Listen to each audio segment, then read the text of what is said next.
Like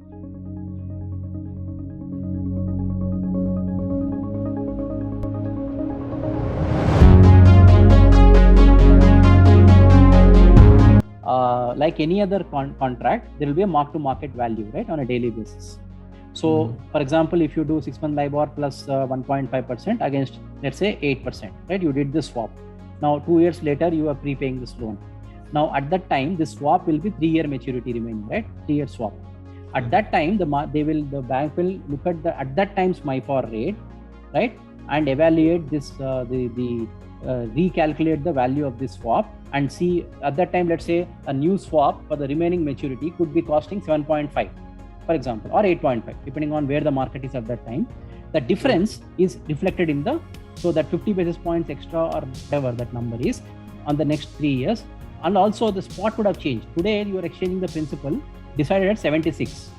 That's the current spot. At that time, the spot could be 80 or 78, any number, right? So these two are taken into account and MTM value is calculated. That is what you have to settle while you unwind this swap. It's like a forward contract. For example, you did a forward contract 93.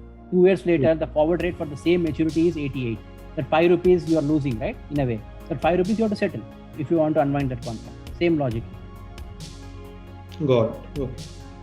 And the swap, knowledge of swaps, actually swap rates are very useful when you're evaluating ECBs versus borrowing in rupees, right? So if you're evaluating a 6-month LIBOR plus 1.5, you know now that it is 8% equivalent rupee loan.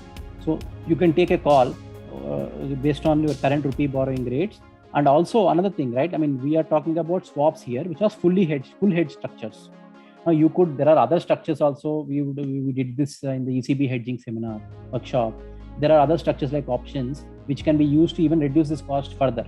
So instead of 8%, you might get 7% fixed rate. Of course, there's some risk open.